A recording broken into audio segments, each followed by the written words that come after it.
নিঝুমপুর এক ভয়ঙ্কর গ্রাম, যেখানে রাত নামলেই শুরু হয় আতঙ্ক। সৌন্দর্যের আড়ালে লুকিয়ে থাকা এক মর্মান্তিক ইতিহাস, যেখানে কেউ গেলে আর ফিরে আসে না। 1995 সালে এক তরুণের অদৃশ্য হয়ে যাওয়া থেকে শুরু, তারপর একের পর এক ভয়ঙ্কর ঘটনা।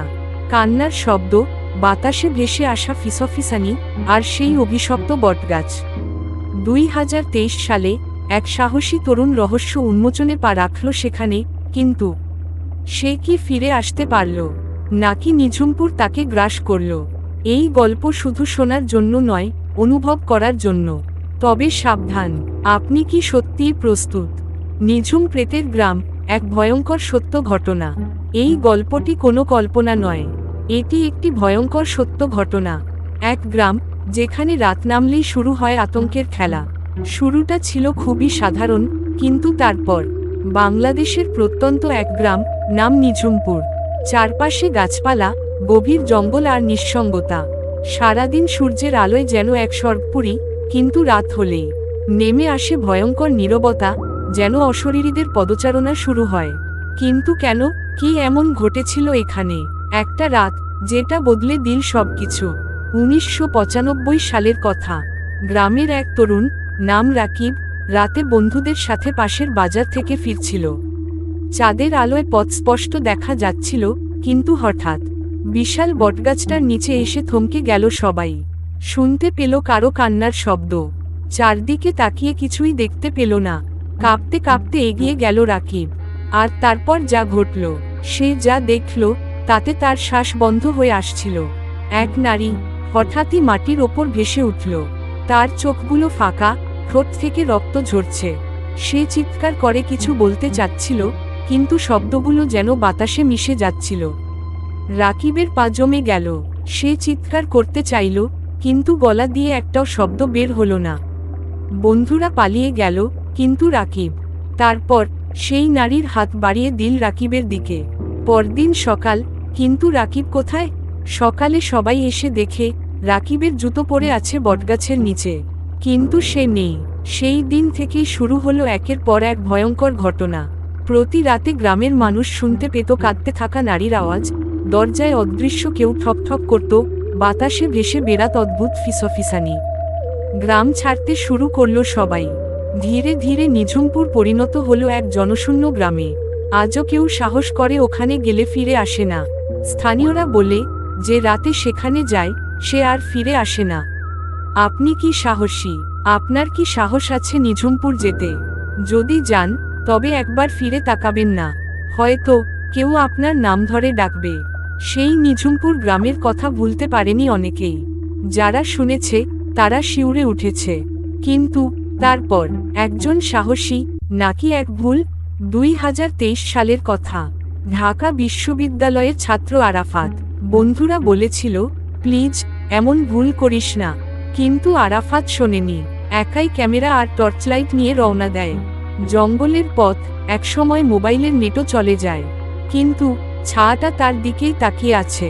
আরাফাত এগিয়ে যেতে চায়, কিন্তু পা চলছে না। সে ক্যামেরা তুলতেই তার মাথার ওপরে কেউ ফিসফিস করে বলল, তুই এসেছিস, কিন্তু ফিরবি কি?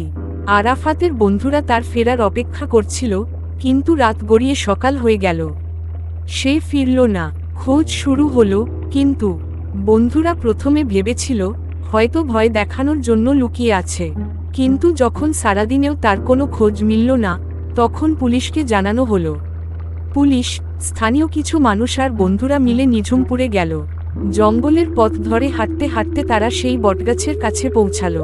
কিন্তু যা দেখল, গাছের নিচে পড়ে আছে আরাফাতের ক্যামেরা, কিন্তু সে নেই। ক্যামেরার ফুটেজ খুলে দেখা হলো। যা দেখা গেল, তা বিশ্বাস করা অসম্ভব। ভিডিওতে প্রথমে সব স্বাভাবিক ছিল। আরাফাত কথা বলছিল, বটগাছের কাছে গিয়েছিল। তারপর হঠাৎ একটা ছায়া তার ঠিক পেছনে দাঁড়িয়ে গেল। কিন্তু আরাফাত বুঝতে পারেনি। তারপরই ক্যামেরা কেঁপে উঠল। মনে হলো কেউ বা কিছু আরাফাতকে তুলে নিয়ে গেল। ক্যামেরা মাটিতে পড়ে গেল। আর শেষ মুহূর্তে ক্যামেরার মাইক্রোফোনে ধরা পড়ল একটা শব্দ, আর কেউ যেন এখানে না আসে। তারপর নিস্তব্ধতা। এরপর আর কেউ সাহস করেনি সেখানে যেতে। আরাফাত নিখোঁজ হওয়ার পর সেই রহস্য আরও ঘনীভূত হল। কিন্তু এখানেই কি শেষ? এক নতুন সন্ধান। আরাফাতের বন্ধুরা হাল ছাড়েনি। তারা চেয়েছিল সত্যটা জানতে। ক্যামেরার শেষ দৃশ্য দেখে তারা সিদ্ধান্ত নিল আরেকবার নিঝুমপুরে যাবে। কিন্তু পুলিশ আর গ্রামবাসী বাধা দিল। একজন বৃদ্ধ কাঁপা কাঁপা কণ্ঠে বলল, তোমরা কি জানো না, এখানে গেলে কেউ ফেরে না। বন্ধুরা দ্বিধায় পড়ে গেল। কিন্তু এক রাতে গোপনে 4 জন বেরিয়ে পড়ল। রাত 1টা, নিঝুমপুরে প্রবেশ।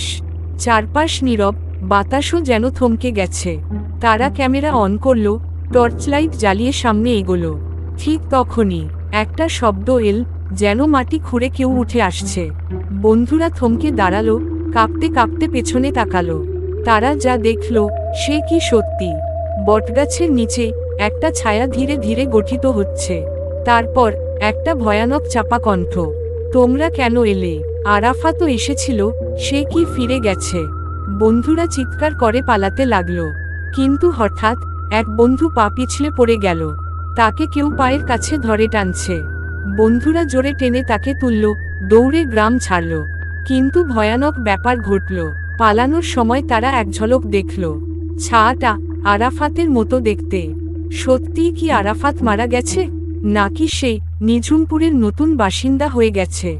শেষ, নাকি গল্পের আরেকটি অধ্যায় বাকি আছে? আপনি কি চান এই রহস্যের শেষ খুঁজে বের করা হোক? তাহলে শেয়ার করুন। কিন্তু সাবধান, নিঝুমপুর আপনাকেও ডেকে নিতে পারে। নিঝুম প্রেতের গ্রাম, এক ভয়ঙ্কর সত্য ঘটনা।